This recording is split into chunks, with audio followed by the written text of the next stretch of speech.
वाल्मीकि निर्मित आर्ष रामायण आदि काव्य के बालकांड में 23वां सर्ग। विश्वामित्र सहित श्री राम और लक्ष्मण का सरयू गंगा संगम के समीप पुण्य आश्रम में रात को ठहरना। आप सभी से अनुरोध है कि यदि आप इन वीडियोस को लाइक, शेयर या सब्सक्राइब नहीं भी कर सकते तो इन्हें पूरा अवश्य सुने और लाभान्वित हों।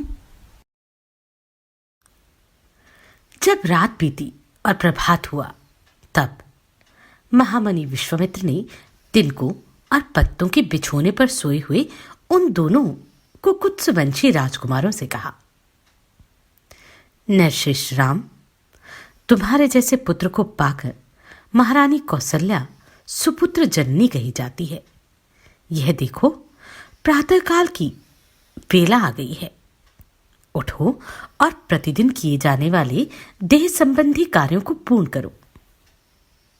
महर्षि का यह परम उदार वचन सुनकर उन दोनों नरश्रेष्ठ ने स्नान करके देवताओं को तर्पण किया और फिर वे महाउत्तम जपनीय मंत्र गायत्री का जप करने लगे। नित्य कर्म समाप्त करके महापराक्रमी श्री राम और लक्ष्मण अत्यंत प्रसन्न हो तपोधन विश्वामित्र जी को प्रणाम करके वहां से आगे जाने को उद्यत हो गए। जाते जाते उन महाबली राजकुमारों ने गंगा और सरयू के शुभ संगम पर पहुंचकर वहां दिव्य त्रिपथका नदी गंगा जी का दर्शन किया। संगम के पास ही शुद्ध अंतःकरण वाले महर्षियों का एक पवित्र आश्रम था, जहां वे कई हजार वर्षों से तीव्र तपस्या करते थे। उस पवित्र आश्रम को देखकर रघुकुल रत्न श्री राम और लक्ष्मण बड़े प्रसन्न हुए। उन्होंने महात्मा विश्वामित्र जी से यह बात कही, भगवान, यह किसका आश्रम है और इसमें कौन पुरुष निवास करता है? यह हम दोनों सुनना चाहते हैं। इसके लिए हमारे मन में बड़ी उत्कंठा है।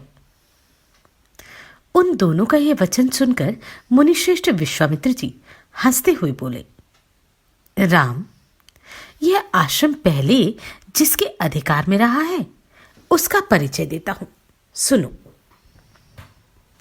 विद्वान पुरुष जिसे काम कहते हैं, वह कंदर्प पूर्वकाल में मूर्तिमान था। शरीर धारण करके विचरता था। उन दिनों भगवान स्थाणु अर्थात शिव इसी आश्रम में चित्त को एकाग्र करके नियम पूर्वक तपस्या करते थे। एक दिन समाधि से उठकर देवेश्वर शिव मरुदगणों के साथ कहीं जा रहे थे। उसी समय दुर्बुद्धि काम ने उन पर आक्रमण किया। यह देख महात्मा शिव ने हुंकार करके उसे रोका। रघुनंदन, भगवान रुद्र ने रोष भरी दृष्टि से अवहेलनापूर्वक उसकी ओर देखा।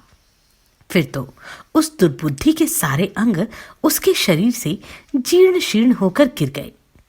वहां दग्ध हुए महामना कंदर्प का शरीर नष्ट हो गया।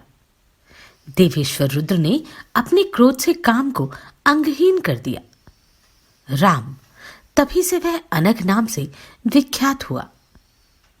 शोभाशाली कंदर्प ने जहां अपना अंग छोड़ा था, वह प्रदेश अंगदेश के नाम से विख्यात हुआ। यह उन्हीं महादेव जी का पुण्याश्रम है। वीर, ये मुनि लोग पूर्वकाल में उन्हीं स्थानों के धर्मपरायण शिष्य थे। इनका सारा पाप नष्ट हो गया है।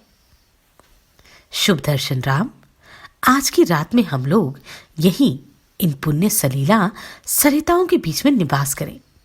कल प्रातः इन्हें पार करेंगे। हम सब लोग पवित्र होकर इस पुण्य आश्रम में चलें।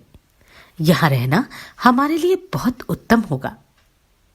नरश्रेष्ठ, यहां स्नान करके जप और हवन करने के बाद हम रात में बड़े सुख से रहेंगे। वे लोग वहां इस प्रकार आपस में बातचीत कर ही रहे थे कि उस आश्रम में निवास करने वाले मुनि तपस्या द्वारा प्राप्त हुई दूरदृष्टि से उनका आगमन जानकर मन ही मन बड़े प्रसन्न हुए। उनके हृदय में हर्षजनित उल्लास छा गया। उन्होंने विश्वामित्र जी को अर्घ्य, पाद्य और अतिथि सत्कार की सामग्री अर्पित करने के बाद श्री राम और लक्ष्मण का भी आतिथ्य किया। यथोचित सत्कार करके उन मुनियों ने इन अतिथियों का भांति भांति की कथा वार्ताओं द्वारा मनोरंजन किया।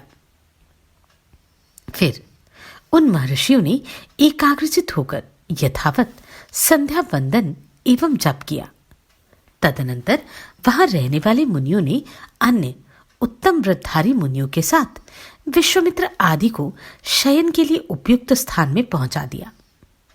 संपूर्ण कामनाओं की पूर्ति करने वाले उस पुण्य आश्रम ने उन विश्वामित्र आदि ने बड़े सुख से निवास किया। धर्मात्मा मुनिश्रेष्ठ विश्वामित्र ने उन मनोहर राजकुमारों का सुंदर कथाओं द्वारा मनोरंजन किया। इस प्रकार श्री वाल्मीकि निर्मित आश रामायण आदि काव्य के बालकांड में 23वां सर्ग पूरा हुआ। आप सभी को कोटि कोटि साधुवाद। आपने इन वीडियोस को इतना प्रेम दिया। नमस्कार, मैं आभा शर्मा जावास।